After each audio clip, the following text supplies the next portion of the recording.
Hi everyone, welcome to another episode of Sez the Vet. I am Sez. Today we're going to be talking quick and easy about sore eyes in lambs and to a lesser degree goat kids as well. So those really young little babies. It's a very common condition, so stick around for that. If you want weekly updates to keep you in the loop about what diseases are happening right now really commonly, go ahead and hit the subscribe button down below so you don't miss out. See you in a sec.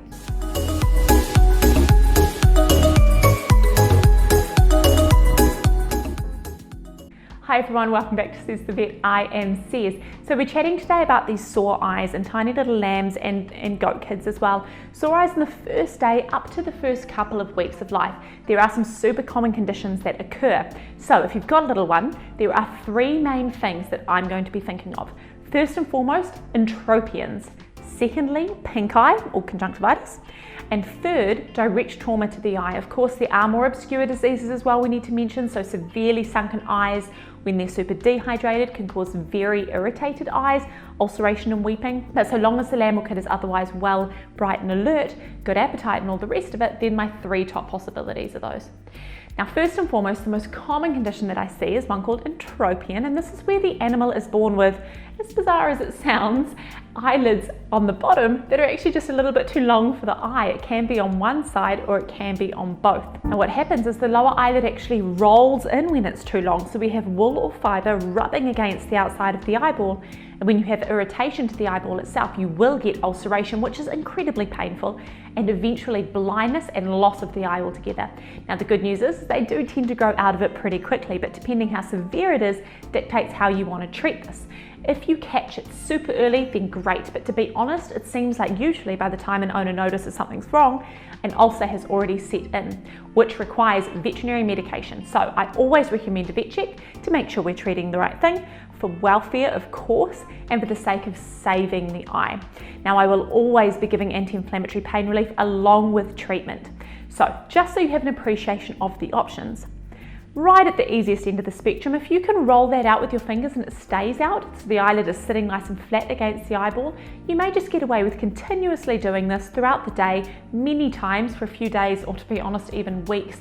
But that's the best case scenario, and most people don't catch it this early. If you roll it out and it rolls back in immediately, but the eye itself isn't too damaged yet, then your vet may opt to give strategically placed bleb of a long-acting antibiotic just under the skin on the bottom here, which is going to hold it out and even cause some scar tissue under there to form so that it stays out for a bit longer. So just giving it some extra stability.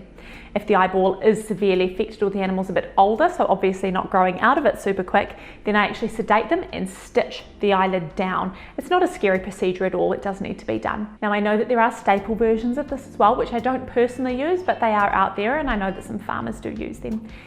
Now, if they're older and this is a real conformational issue, so they're no longer just a few, within the first couple of weeks of life, it's a conformational issue and they're not growing out of it, then they will need a very small surgery. So they get sedated, it all gets numbed up, and we remove a little crescent-shaped piece of skin to correct the length of that eyelid. Now, to know what level of medical treatment they need, you will need your vet to put a proper stain, so it's a coloured stain into the eye. It's a special stain that makes any ulcer glow bright.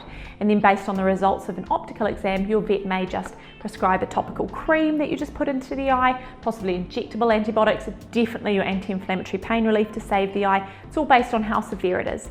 So my take-home message here is do not let it smoulder. It's not going to get better on its own if you just leave it. You can lose vision, you will lose vision, and you'll end up with an eye that needs to be surgically removed and a blind little baby if it's in both eyes. And remember, there can be other things going on causing the ulcers. For example, the eyelids will roll in if the eyes are sunken when the animal is very sick. And this is very sick, so get it to the vet immediately. I'd hate to think that this video ends up with animals not receiving the proper treatment. Now, entropions are by far and large the most common eye condition I see in newborns, especially in lambs because there is a genetic component to it there. But outbreaks of pink eye definitely can occur. Direct trauma sticks to the eye, that sort of thing. So it's important that it is properly diagnosed.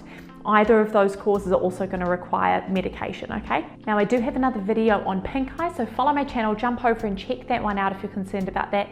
Okay, so we're going to leave it there for today, guys. Don't forget to hit the subscribe button down below. I can't reiterate enough, please jump over to the YouTube channel to ask any questions. We'll start discussion there. That way I'll be able to see it and I'll be able to jump in and answer your questions for you. Thumbs up if you enjoyed this video, share it if you thought that it was useful to you, and I will see you for the next one.